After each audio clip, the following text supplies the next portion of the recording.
Christoph, good evening to you. Wow, this story's gone around in so many circles today.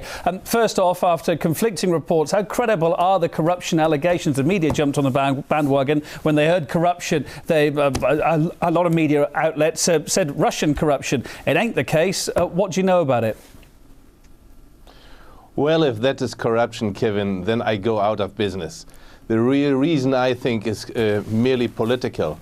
And we may call into our memory that very clearly the US have been in high corruption, in this case, in the last 30 years in Iraq. Knowing just a little bit about the Iraqi people in general and the Prime Minister al-Maliki in specific, it is very clear that, you know, using a word like corruption in this kind of business means kicking the dinner table set off the table diplomatically. And that is very unusual. There's only one power in the world which can, you know, put that much pressure on a government head that this kind of language and this kind of rationale for calling off a deal comes on, and that is the United States of America. And that is very regrettable. It is very unwise. And we must say that the size of weapons deals of the US in the region is 15 to 20 times higher than this, you know, relatively small deal, and that this is now under this kind of international political pressure. That means how much afraid the United States must be about this kind of little deal. Well, absolutely, Christoph. If this deal does come off, if it does go ahead, end of the day, Russia will become Iraq's #2 arms supplier, won't it? What's that going to do to the balance of regional security then? You see, if this deal had gone through, that would have meant for the Iraqi people a kind of, you know, starting a balanced situation of dealing with East and West, so to say. And that would be healthy for the Iraqi people, because this is in line with their geographical, very simple geographical situation.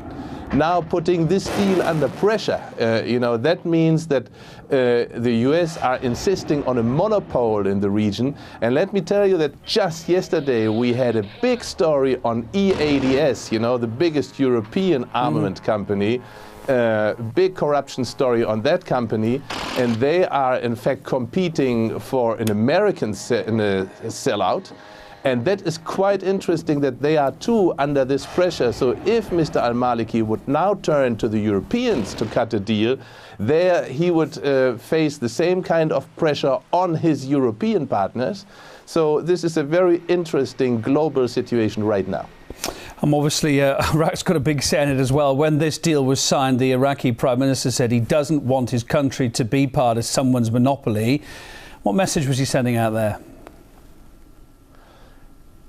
It is very clear, you know, it is not Mr. al-Maliki who is calling the shots in Iraqi policies. That is the US right now, and that they are not able, you know, to allow a little competition, just a little, you know. That is a very sad story for Washington, and it doesn't bear good signs for the future. Let me just get this straight, Christoph. As we're reporting, this isn't done and dusted. This information's been going around all day. It isn't definitely off. That's what Iraq's saying. Let me just clarify your understanding. You telling me that you think it is off?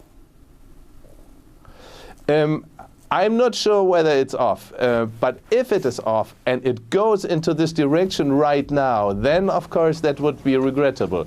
If it can be saved, all the better. Then this is maybe due to the international reaction which will follow this kind of hubbub about this deal. Christoph, thank you very much. Christoph R. Horstel, a much appreciated government and business consultant on the line from Berlin. Best regards to Moscow. Thank you.